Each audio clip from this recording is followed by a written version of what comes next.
there, this is Datila, and welcome to TNAIW Go Power Rankings show.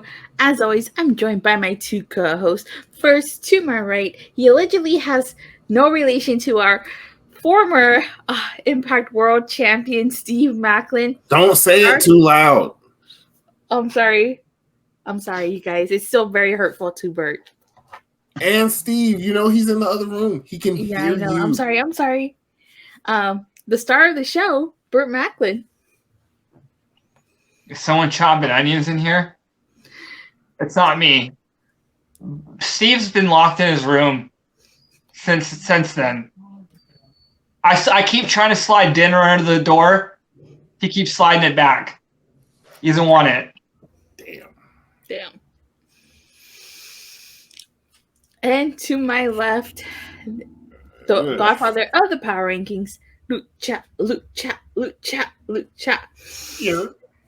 Oh, wow. I think this is going to be some very interesting Power Rankings, especially with what happened at Against All Odds and on the Go Home show. I know for a fact the Motor City Machine Guns made the Power Rankings, and I think I'm going to say this. I think all the winners from Against All Odds made the Power Rankings. Lucha? My prophecy was correct. I didn't know it would be this correct where both of them had gold. But because I knew that Burt's other homeboy was gonna take the L. Sorry, Burt. You're hurting Burt's feelings. Can I get a gray background?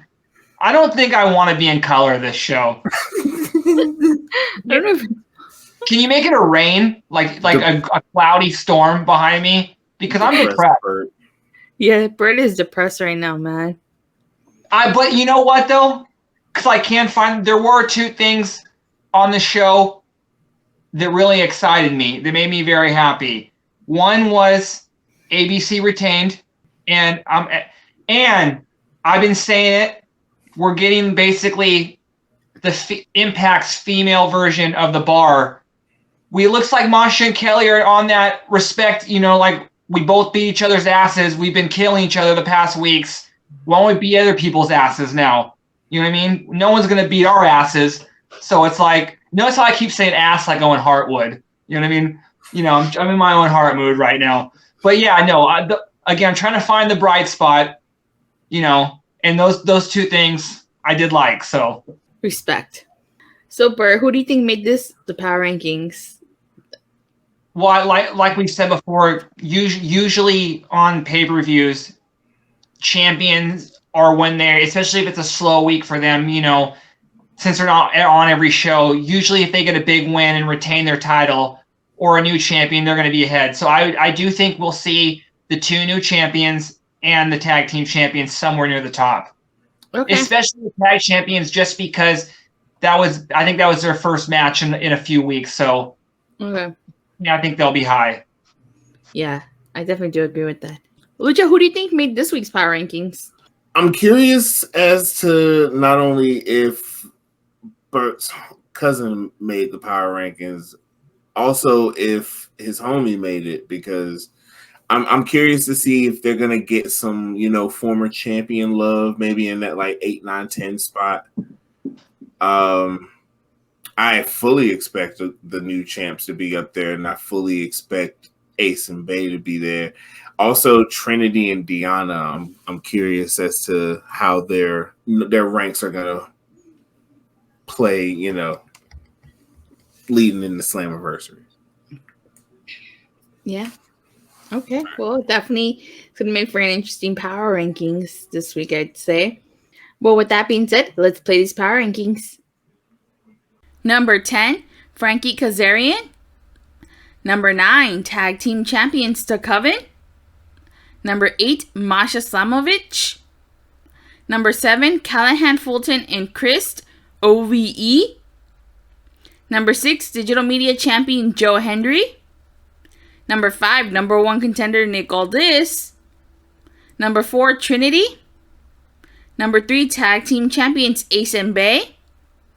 Number 2, World Champion Deanna Purrazzo. Number 1, the Motor City Machine Guns. Wow, some interesting power rankings here. I'm not surprised at some of these numbers, but you know what? Let's kick things off talking. I know we normally save the number one spot for last, but I feel like we should just open with it. Number one, I think it's no surprise. The Motor City Machine Guns taking the number one spot because both Chris Sabin and Alex Shelley won. Not only did they win their respective matches, but Chris Sabin is now a nine-time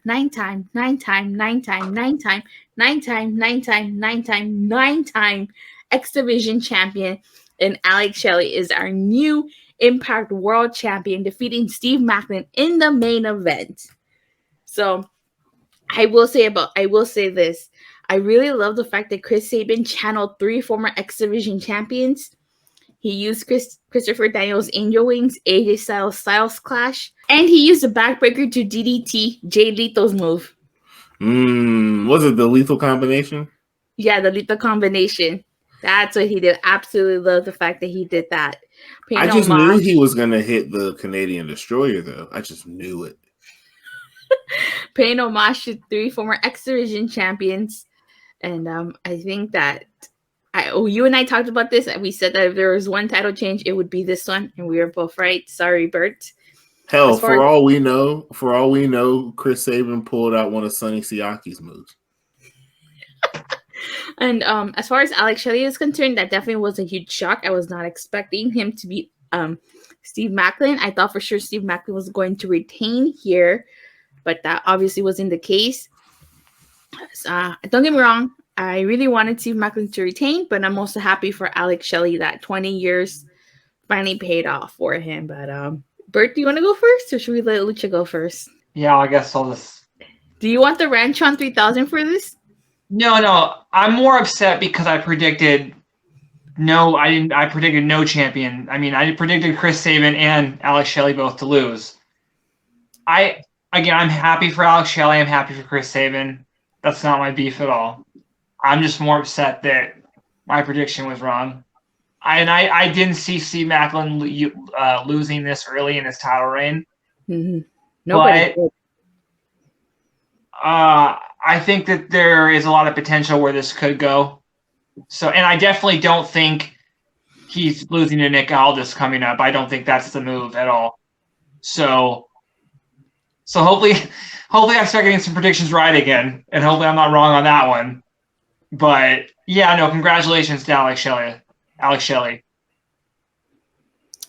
Lucha, what are your thoughts on the Machine Guns being number one, Chris Sabin defeating Trey Miguel, and Alex Shelley becoming Impact World Champion? Greatest unit in Power Rankings history. They probably weren't even trying to win these belts, if I want to keep it 100. Like, they were probably just, they were fine with the Power Rankings dominance, between whether it's them two as a team, them two in separate solo matches, you throw in Time Machine. But nah, they fucked around and power ranked their ways into the World and X belt. So, and that's what you do, and that's what gets you number one, is winning championships and doing so as a unit, apparently. So, congratulations. They've been learned how to play the game, and now they're finally doing side missions. It's crazy to call the world title and the X title a side mission, but in the realm of the Power Rankings, this comes first, and so do they. Do you think we'll see Machine Gun versus Machine Gun?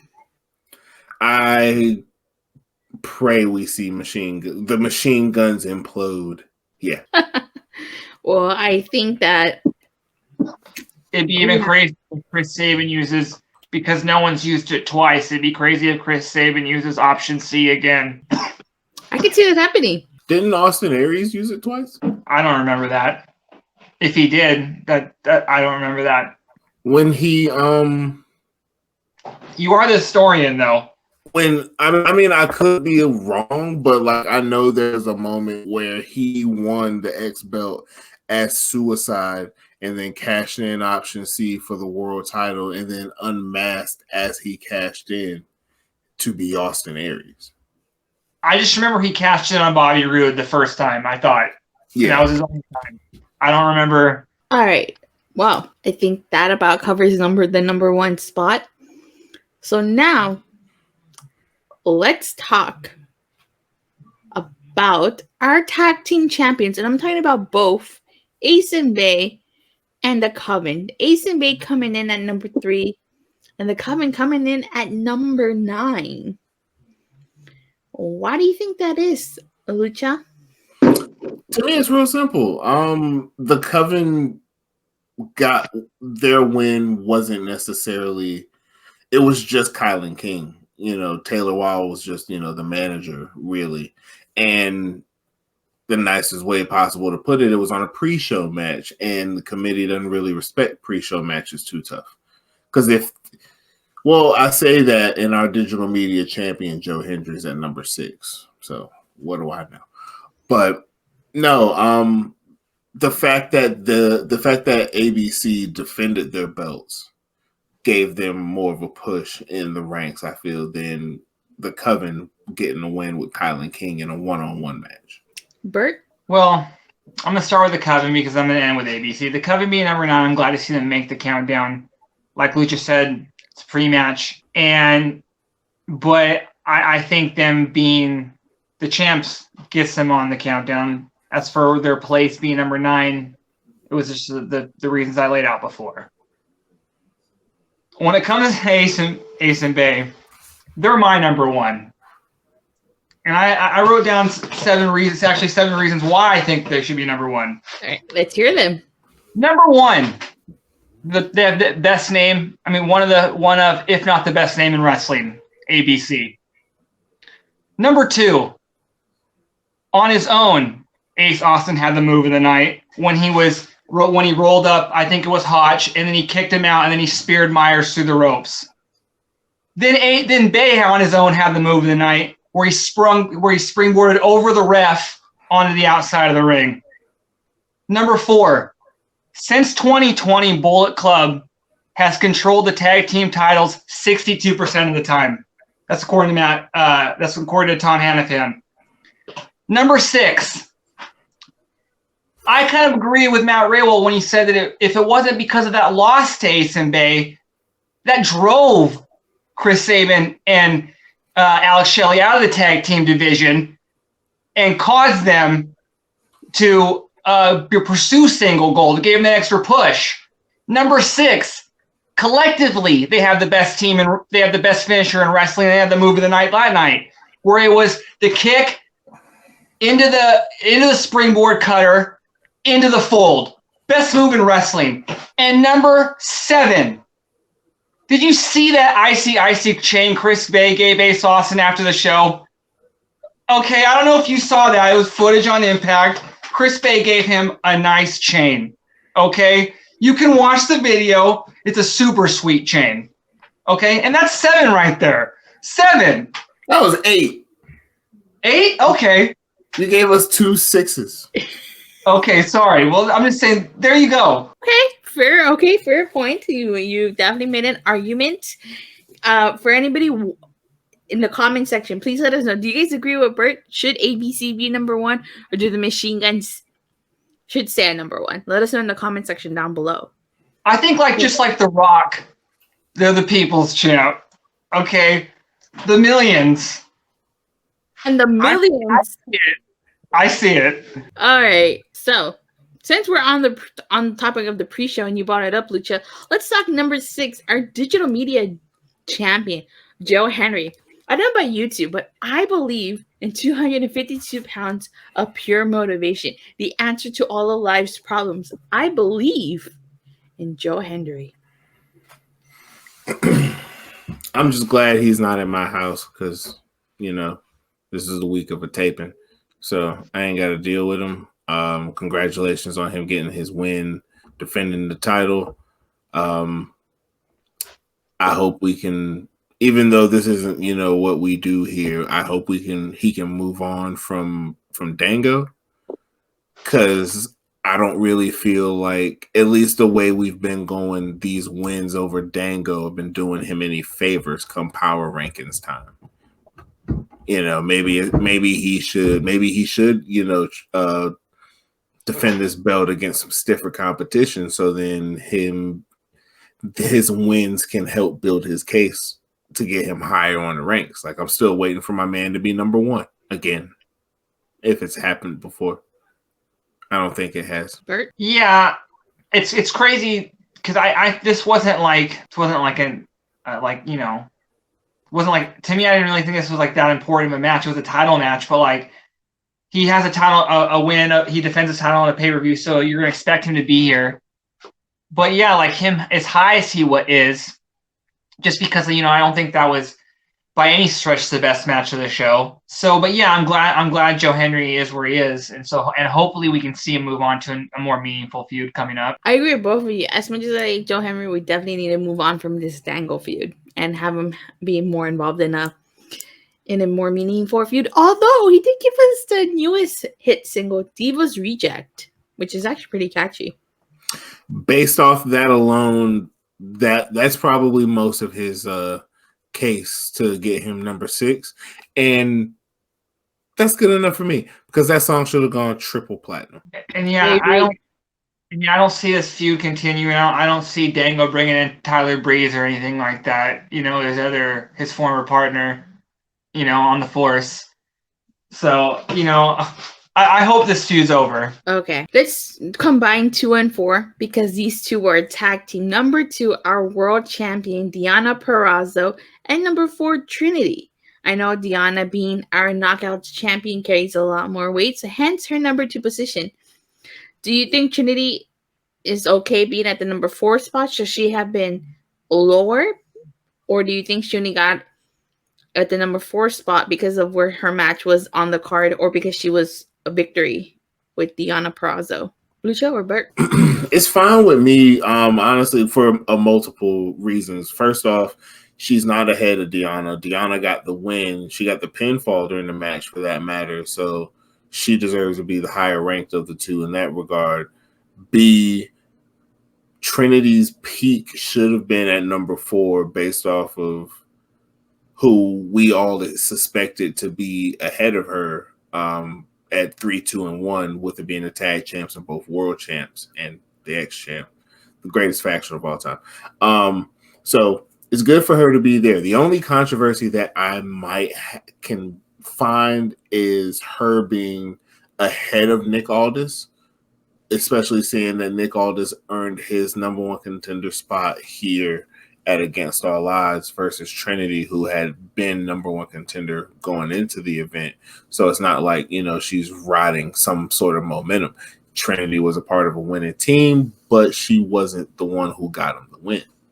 So this is about where she should be. The only controversy is her and Nick Aldis. Burt? Yeah, I think that 2 and 4, like, it makes the most sense, just because I think, like Lucha said, with Diana being number 2, and we knew who number 3 was going to be at that point. She is the number 1 contender, so her being number 4 makes total sense. And I do agree with having her ahead of Nick Aldis, just because I think Nick Aldis's win and just his title shot was more of like a foregone conclusion. We knew it was going to happen sooner than later.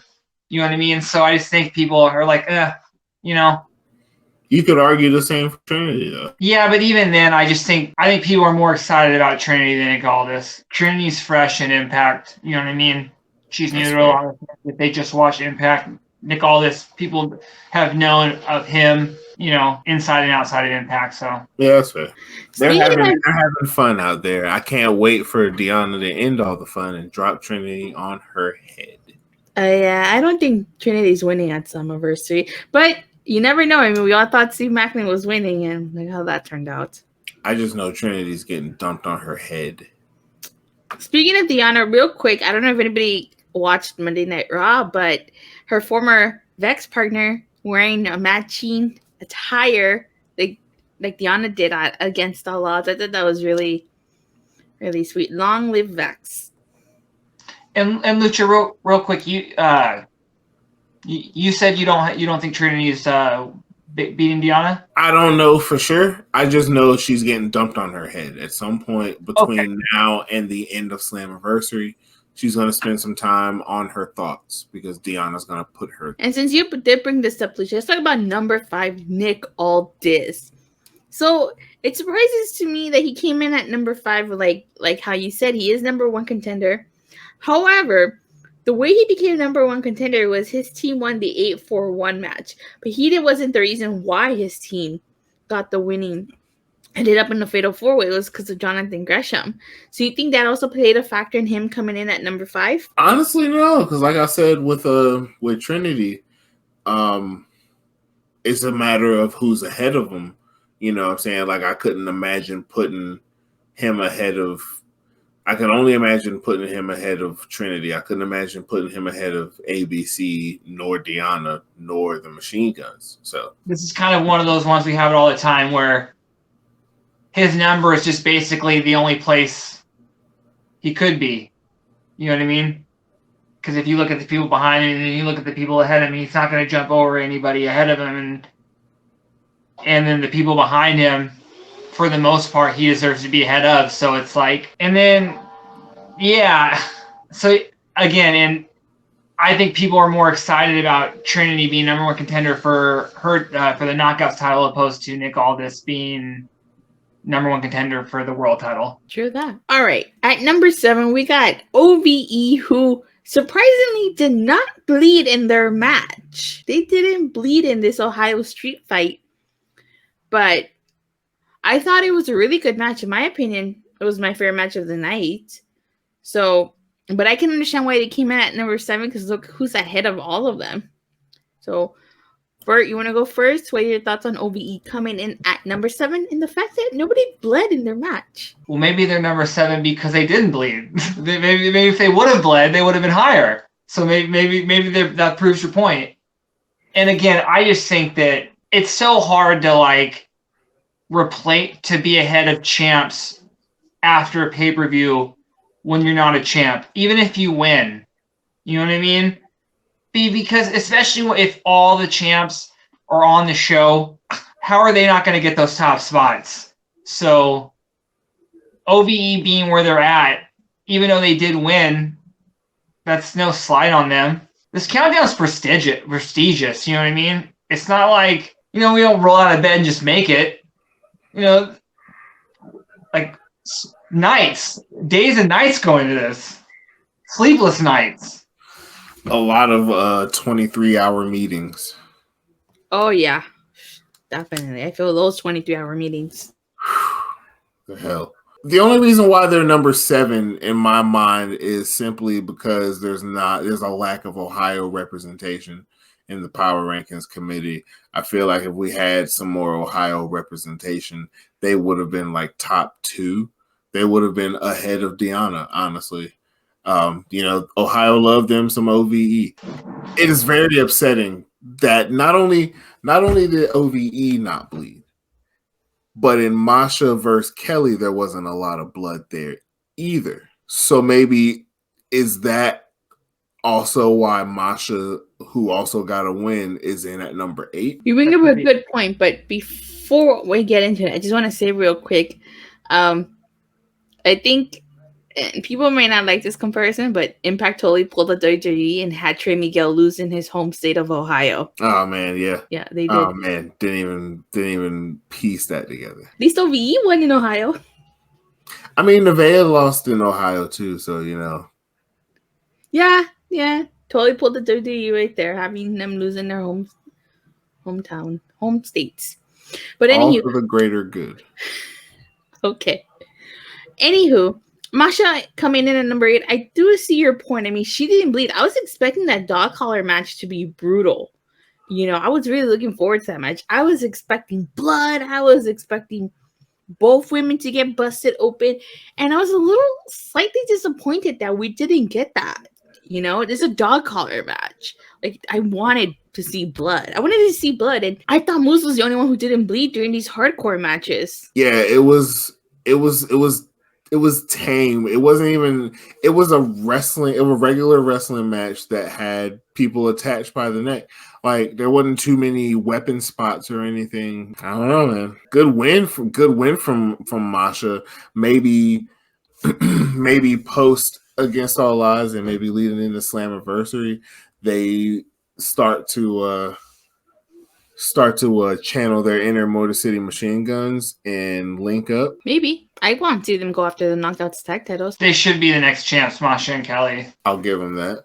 Yeah, same. But what are your thoughts on Masha Slamovich versus Killer Kelly? Did you think it was too tame for a dog collar match? I wouldn't say that. I thought it was another good match. I think top to bottom, this card was great. So I might have not liked some of the winners, but no, I know I like the match. All right. So why do you think Masha came in at number 8? I'm like I can't keep repeating myself about it. I'm like running out of things to say about it. There's just because the people are ahead of her, like deserve those spots more. You know what I mean? You could argue maybe she could be ahead of OVE, or if anything, you could maybe put her ahead of someone like Nick Aldis, just because, like I said, I thought that win was, even though it was the 8-4-1 match, wasn't that impressive. So, but yeah, the people ahead of her, they made strong cases to be ahead of her. All right, I agree. Okay, so coming in at number 10, Frankie Kazarian.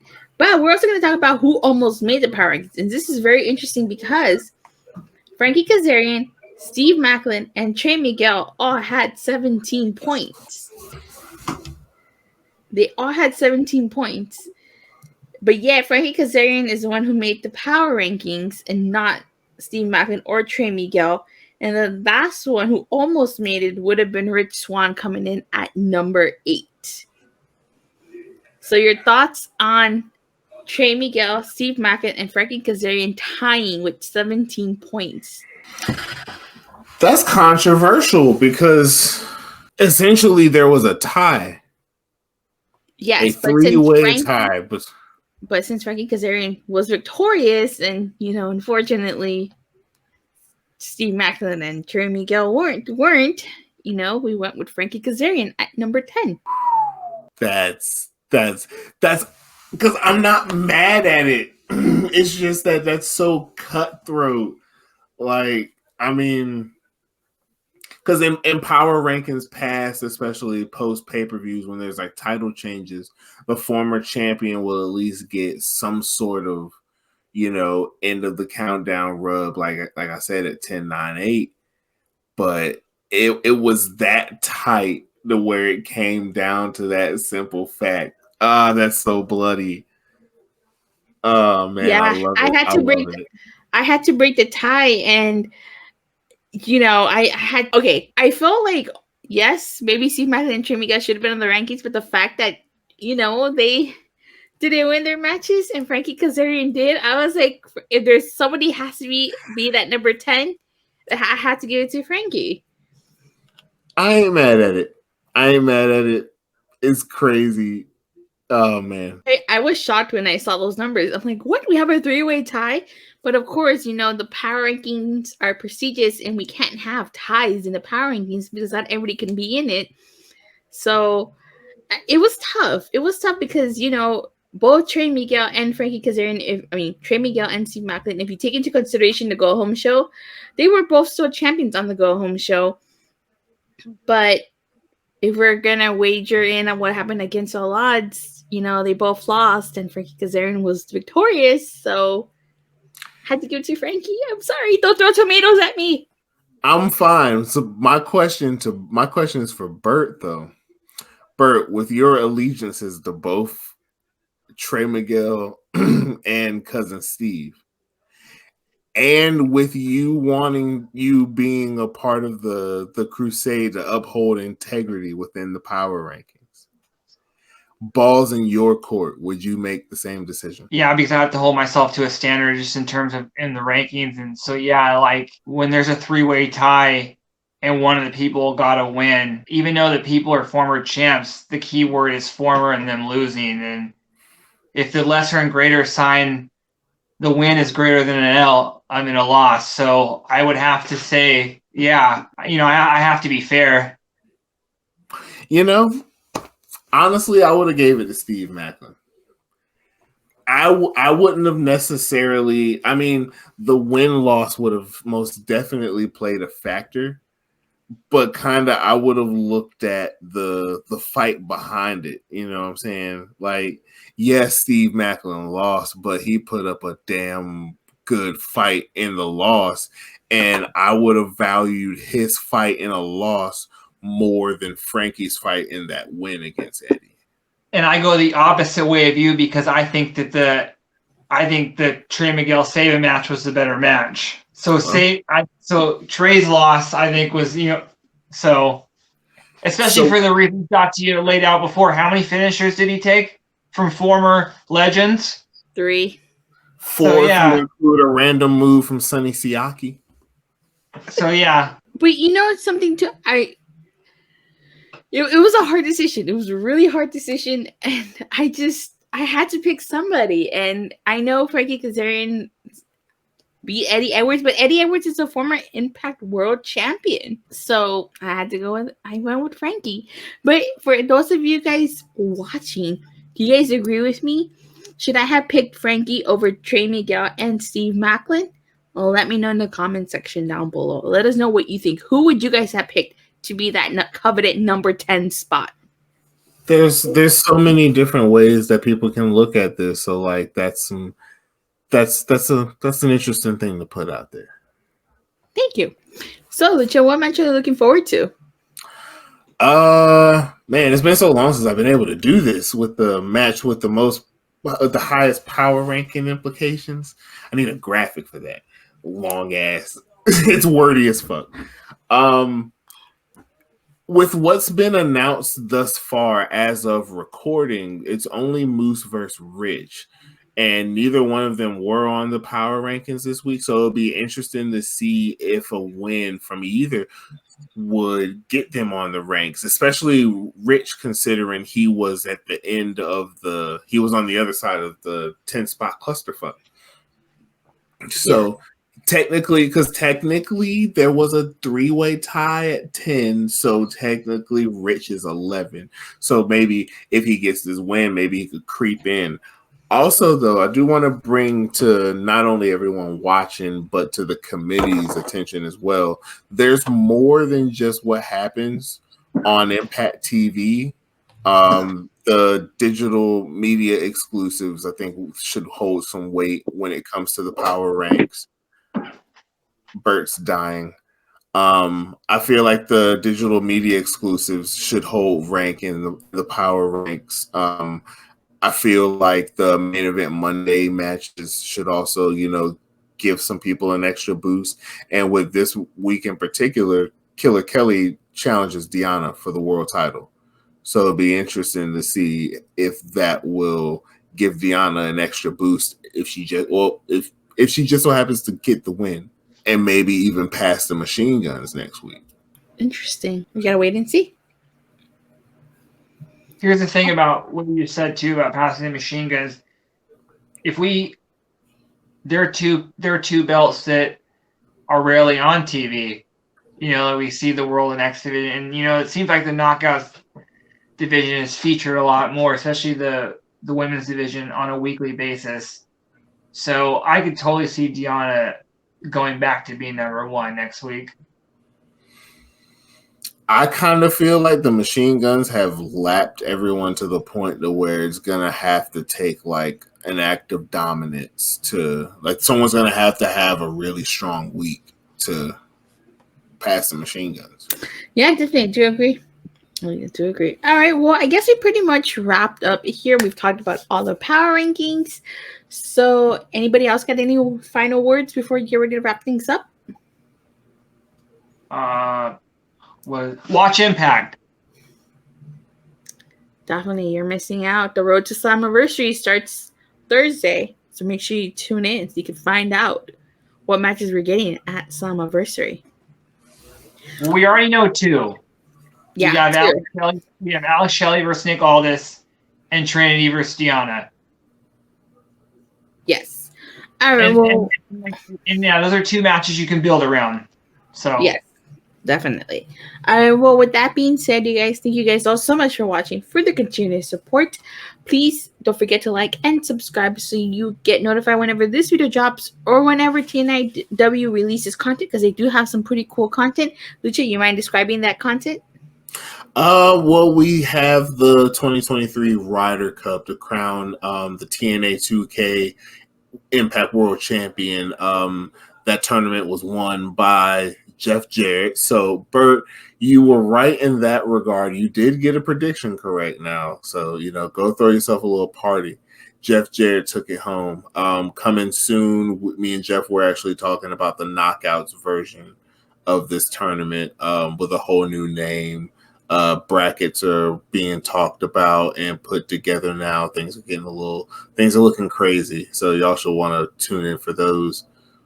And they're also not time sensitive. So you can watch them like literally at any time. It's good. It's good content. It's fun content. It's nonsense. And that's what we specialize in. We specialize in talking nonsense about Impact Wrestling. I love how everyone on the top 10 this week had to fight and earn their way to this top 10. They couldn't talk their way onto it. Exactly. Yes, they did. All right. Well, with that being said, you guys, we'll catch you guys later. We'll see you guys next time. Bye. Bye.